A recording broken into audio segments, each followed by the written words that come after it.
جو میں پہلے بات کر چکا ہوں، تو انہوں نے یہی کہا کہ گلگت بلتستان میں جو پرتشدد واقعات کے تناظر میں یہ بات ہو رہی تھی، جسے سوشل میڈیا میں غلط رنگ دیا گیا. یعنی انہوں نے یہ گلگت کی جو مثال دی، تو علامہ واحدی کہتے ہیں کہ فیلڈ مارشل کا لب و لہجہ صرف انہی واقعات کے تناظر میں سخت اور تلخ تھا. یعنی ویسے وہ کوئی بات انہوں نے سخت نہیں کی، لیکن اس حوالے سے جب وہ بات کر رہے تھے تو اس میں نہ انہوں نے کوئی توہین کی، نہ کوئی دھمکی دی، کوئی ایسی بات انہوں نے کی. یہ جو سارے واقعات میں نے آپ کو بتایا نا کہ امریکہ اور اسرائیل نے جب مشترکہ فضائی حملے کیے، اور پھر کراچی، اسکدو، اور یہ ایران پر جو حملے ہوئے اس کا رد عمل جو آیا، کراچی، اسکدو، گلگت اور اسلام آباد میں مظاہرے، پھر احتجاج ہوا، تو پرتشدد جو واقعات ہو گئے، ان کے حوالے سے یہ ساری گفتگو چل رہی ہے. اب یہ تناظر آپ دیکھیں کہ یہ بات کہاں چل رہی تھی. 32 لوگ اس میں ہلاک ہوئے تھے. پھر گلگت بلتستان میں اگر آپ دیکھ لیں تو مشتعل افراد نے، یعنی مشتعل جو مظاہرین تھے اس وقت، وہ جو ہنگامے ہو رہے تھے، اب دیکھیں کہ انہوں نے اسکدو میں پاکستانی فوج کے 62 بریگیڈ کے دفاتر، 62 بریگیڈ ہاؤس مکمل طور پر تباہ کر دیا، جبکہ اقوام متحدہ کا دفتر، رہائشی عمارتیں ان کو تباہ ہو گئیں اس میں. اور یہ اس طرح نہیں رکا، انہوں نے آرمی پبلک سکول، دیگر سرکاری انفراسٹرکچر کو بھی نقصان پہنچایا. تو اگر آپ یہ دیکھیں تو یہ واقعات ایسا محسوس ہوتا ہے کہ بھئی یہ جان بوجھ کر وہاں پہ کیے گئے. یعنی 3 سیکیورٹی اہلکار وہاں پہ جاں باک ہو گئے، جس کے بعد 3 روز تک وہاں کرفیو گلگت میں رہا، فوج کو بھی طلب کیا گیا. تو یہ اس تناظر میں بات ہو رہی تھی. تو اب اس کو سمجھنے کی ضرورت ہے کہ جب فیلڈ مارشل صاحب نے یہ کہا کہ فوجی تنصیبات پر جو حملے میں ملوث ملزمان ہیں ان کا ٹرائل بھی جو ہے 9 مئی کے طرح ہوگا، یعنی فوجی عدالتوں میں ہوگا. تو بات تو ان کی ٹھیک تھی، لیکن یہ جو 18 مارچ کو پھر علماء کی جو ملاقات ہوتی ہے، تو 3 علماء جو ہے یہ مطلب یہ 2-3 علماء جو ہیں باہر نکل کر دوسری بات کرتے ہیں. لیکن جب اس حوالے سے میڈیا نے خود بھی رابطہ کیا مختلف علماء سے، تو ان کی جانب سے ٹھیک ہے، شکوے شکایات کے جو ہوتی ہیں وہ تو ٹھیک ہوتا ہے، لیکن جو انہوں نے بات کی وہ میرے خیال میں کہ اس تناظر میں نہیں تھی جو بات ہو رہی تھی. ایس پی آر نے بھی اس حوالے سے، عسکری ذرائع نے بھی بتایا کہ جناب کہ یہ تو اسی قسم کی جو واقعات تھے اس کی بات یہاں پہ علماء کے ساتھ کھل کے ہو رہی تھی. ایک جو مولانا حسنین عباس گریزی ہیں، ان کا یہ کہنا تھا کہ مجموعی طور پر 23 شیعہ علماء اور دانشوروں کو بلایا گیا تھا. عاصم منیر صاحب نے افطار ڈنر دیا. ان کے بقول اس ملاقات میں اسلام آباد، لاہور، کراچی، پاڑا چنار اور ڈیرہ اسماعیل خان سے آنے والے جو شیعہ علماء تھے شریک ہوئے. مولانا گردیزی نے مزید یہ کہا کہ فیلڈ مارشل عاصم منیر نے لگ بھگ 1 گھنٹے سے زائد وقت تک تقریر کی، اور اس کے آغاز میں انہوں نے بتایا کہ ان کا آیت اللہ سید علی خامنہئی سے بہت اچھا تعلق تھا، اور وہ ان سے 3 مرتبہ مل چکے تھے. اس ملاقات میں شامل علامہ شفا نجفی نے بھی اس کی تصدیق کرتے ہوئے کہا کہ فیلڈ مارشل نے رہبر آیت اللہ خامنہئی سے اپنی ملاقات اور ایران کا ذکر کیا، اور شرکاء کو بتایا کہ وہ خامنہئی صاحب سے بہت پیار کرتے تھے، بلکہ وہ بھی ان کے ساتھ ان کا بہت لگاؤ تھا.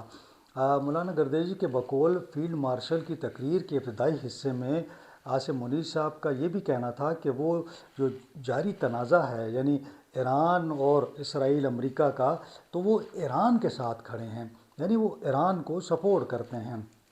مولانا گردیزی کے مطابق یہاں تک تو سب ٹھیک ہے، چل رہا تھا، لیکن جب انہوں نے پاکستان کے حالات، بالخصوص گلگت بلتستان میں پیش آنے والے واقعات پر گفتگو شروع کی، تو ان کا لہجہ جارحانہ ہوتا گیا، اور یہ حاضرین نے محسوس کیا. ان کے بقول فیلڈ مارشل عاصم منیر نے کہا کہ آیت اللہ خامنہئی کی جو شہادت تھی، جو کچھ ہوا وہ قابل قبول نہیں ہے. یعنی ہلاکت کے بعد جو پاکستان میں ہوا، اور خاص طور پر گلگت بلتستان میں بہت زیادہ جذباتی لوگ ہیں، اور وہاں انہوں نے فوجی تنصیبات کو تباہ کیا. مولانا گردیزی جو ہیں انہوں نے دعویٰ کیا کہ اس موقع پر فیلڈ مارشل نے یہ بھی کہا کہ جو ایران کا زیادہ وفادار ہے وہ ایران چلا جائے، ہم ان کے لیے بارڈر بھی کھول دیں گے، کیونکہ ان کی پاکستان میں کوئی جگہ نہیں ہے۔ تو یہ اس تناظر میں بات ہو رہی ہے۔ پھر انہوں نے مزید دعویٰ کیا کہ وہ 1 گھنٹے سے زائد وقت تک بولتے رہے، ان کا لب و لہجہ جارحانہ تھا اور ہمیں لگا شاید ہم ہی شرپسند تھے، اور 1 مارچ کو یعنی جو واقعات پیش آئے اس کے ذمہ دار بھی ہم لوگ ہیں۔ یہ کسی مکتبہ فکر کے علماء سے گفتگو کرنے کا کوئی اچھا انداز نہیں تھا، یہ گردیزی صاحب بتا رہے ہیں۔ تاہم اس ملاقات میں موجود شیعہ علماء کونسل کے نائب صدر علامہ عارف حسین واحدی نے اس حوالے سے میڈیا کو بتایا اور وضاحت کرتے ہوئے بتایا، اور بی بی سی سے بھی بات کی کہ ایران چلے جانے کے حوالے سے جو بات بتائی جا رہی ہے وہ گلگت بلتستان کے جو معاملات تھے اس کے تناظر میں یہ بات ہو رہی ہے، اور اس کو غلط رنگ دیا گیا۔ ان کا یہ بھی کہنا تھا کہ فیلڈ مارشل گلگت بلتستان میں پیش آنے والے واقعات سے بہت زیادہ ناراض تھے، کیونکہ وہاں فوجی مراکز پر حملہ کیا گیا اور لوگ اندر گھسے۔ تو ان مشتعل افراد کے بارے میں عاصم منیر نے کہا کہ اگر وہ ایران سے زیادہ محبت ہے اور وہ تو پھر اگر وہ جانا چاہتے ہیں ایران تو چلے جائیں، ہم بارڈر بھی کھول دیں گے تاکہ وہ لوگ یہاں سے چلے جائیں۔ اب علامہ واحدی کہتے ہیں کہ یہ اس غلط فہمی پیدا ہوئی کہ شاید انہوں نے جو پورے ملک کے لوگوں کے بارے میں کہا کہ جنہیں ایران سے محبت ہے وہ وہاں چلے جائیں، حالانکہ ایسا نہیں تھا۔ انہوں نے پورے ملک کے بارے میں نہیں کہا، ان شرپسندوں کے بارے میں کہا جنہوں نے گلگت بلتستان میں یہ جو حملہ کیا تھا تو اس کی بات ہو رہی تھی۔ یہ بھی مطلب آپ دیکھ لیں کہ یہ اس تناظر میں ساری بات ہو رہی ہے۔ اس تمام صورتحال میں نے یہ دیکھا کہ جو علماء کرام کو بلایا گیا تھا انہوں نے بڑی جذباتی تقریریں کی۔ یقیناً ایسا نہیں ہونا چاہیے تھا کہ آپ اتنی جذباتی تقریر کرتے ہیں اور آپ نے ایک بحران سی پیدا کر دیا ہے پاکستان کے اندر کہ شاید پاکستان کی جو ریاست ہے یا ہمارے جو فیلڈ مارشل صاحب ہیں ان کا اتنا تلخ لہجہ ہے کہ وہ کہہ رہے ہیں کہ جس کو ایران سے محبت ہے، یعنی جس کو ایران کی بڑی فکر ہے تو وہ یہاں سے چلا جائے۔ حالانکہ ایسا تو کچھ بھی نہیں تھا، وہ صرف بات اس لوگوں کے لیے تھی جو خامنہئی صاحب کی شہادت کے حوالے سے پاکستان کے اندر جو شرپسند لوگ تھے جنہوں نے فسادات کیے، تو ان کا مخاطب وہ لوگ تھے کہ جو لوگ پاکستان میں رہ کر اب ٹھیک ہے سب کو افسوس ہوا، سب نے یہاں پہ افسوس کا اظہار کیا، مذمت بھی ہوئی، سب کچھ ٹھیک تھا، لیکن یہ تھا کہ توڑ پھوڑ اور یہاں پاکستان کو نقصان دینا، پھر جو مطلب فوج کی انسٹالیشن ہے ان پر حملہ کرنا، تو آج تحریک انصاف بھی بھگت رہی ہے 9 مئی کو،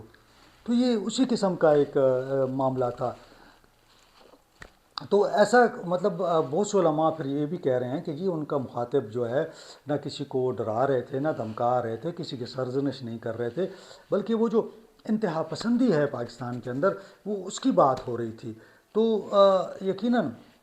علماء کو اس کا تناظر بتانا چاہیے۔ یعنی آپ جب بات کرتے ہیں نا، آپ کہتے ہیں کہ جی انہوں نے کہا کہ جس کو ایران سے پیار ہے وہ چلا، لگتا ایسے ہے کہ جیسے آپ پاکستان جو ہے ایران کے ساتھ جو جنگ امریکہ کی چل رہی ہے تو پاکستان امریکہ کی جانب ہے یا سعودیہ کو سپورٹ کر رہا ہے۔ تو میرے خیال میں کہ یہ کوئی مناسب طریقہ نہیں تھا بات کرنے کا، اور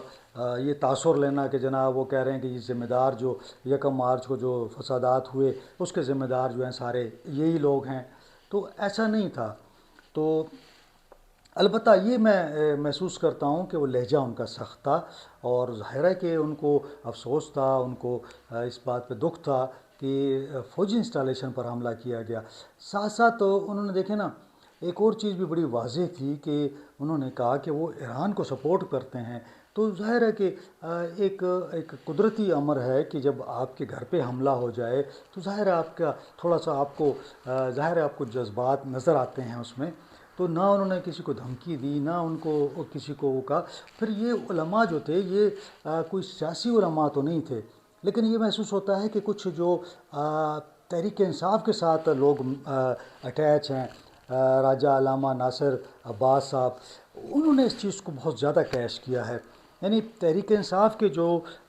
حمایتی ہیں یا تحریک انصاف کے ساتھ جن کا تعلق ہے، انہوں نے اس چیز کو بہت زیادہ ہائی لائٹ کیا کہ جناب فیلڈ مارشل صاحب نے کہہ دیا اور انہوں نے کہا کہ یہ آپ چھوڑ دیں پاکستان، آپ چلے جائیں یہاں سے۔ تو وہاں پہ ہم نے دیکھا کہ اس کو سیاسی اس میں شامل کیا گیا، حالانکہ یہ تو ایک جنرل ایک میٹنگ تھی جس کے اندر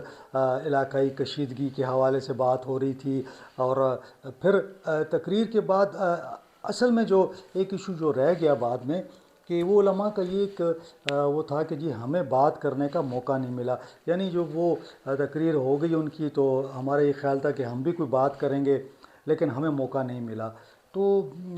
یہ ایک ان کا گلہ بنتا ہے، اور میں سمجھتا ہوں کہ ظاہر ہے کہ کچھ لوگ جب جاتے ہیں چاہے جرنلسٹ بھی جائیں تو ہماری خواہش ہوتی ہے کہ ہم بھی بات کریں، لیکن ملاقات کا جو سیاق و سباق اور مندرجات کی غلط رپورٹنگ ہے، میرا خیال میں کہ وہ بعض لوگوں نے جان بوجھ کر جو ہے حقائق کو مسخ کرنے کی کوشش کی ہے، تو عسکری ذرائع جو ہیں وہ اس پر کافی برہم ہیں کہ جناب یہ تو ہم نے ایک اچھی میٹنگ کے لیے وہ کیا تھا، تو جو بات ہو رہی تھی اگر یہ وہی واضح پیغام جاتا تو یہ جو انتہا پسندی ہے اس پہ بات ہو رہی تھی، اور پاکستان ظاہر ہے امن کا خواہاں ہے اور چاہتا ہے کہ تمام تنازعات جو ہیں وہ فوری حل ہوں اور بات چیت کے ذریعے حل ہوں، لیکن اس حوالے سے جو شیعہ علماء کے ساتھ فیلڈ مارشل عاصم منیر صاحب کی میٹنگ تھی، پھر افطار تھا، نماز تھی، تو یہ مطلب انہوں نے ایک اچھا پیغام دینے کی کوشش کی تھی، لیکن بہرحال یہ صورتحال وہاں جا کے جب وہاں سے فقہ جعفریہ کے لوگ اور یہ دوسرے جو باہر آئے تو انہوں نے اس کا کچھ اور ہی مطلب بنا دیا، تو بہرحال انہوں نے جو بھی صورتحال تھی میں نے آپ کے سامنے رکھ دی ہے، تو امید ہے کہ آپ کو کچھ چیزیں کی جو وضاحت ہے وہ مل گئی ہوگی کہ یہ تناظر کیا تھا، اس کے پس منظر کیا بات ہو رہی تھی اور بات کیا ہوئی، اور پھر جب بات باہر نکلتی ہے تو آپ دیکھیں علماء کرام ہیں اور وہ کس طرح ان کی بات جو ہے وہ باہر نکلتی ہے، حالانکہ اس کے بعد D G S P R جو تھے وہ بھی ان کی نشست میں بیٹھے رہے، ان کے ساتھ انہوں نے کافی دیر بات چیت کی، تو میرا کہنے کا مقصد یہ ہے کہ جو بھی رپورٹ آپ کریں تو کم از کم آپ سوچ سمجھ کے کریں کہ اس کی کس تناظر میں بات ہو رہی ہے اور کس چیز پہ ان کے تحفظات تھے اور کس چیز پہ وہ برہم تھے۔ بہرحال آج کے لیے اتنا ہی، انشاءاللہ اگلے ولاگ میں آپ سے ملاقات ہوگی، اپنا خیال رکھیں، اپنے اہل خانہ کا خیال رکھیں، مجھے اجازت دیں، اللہ حافظ۔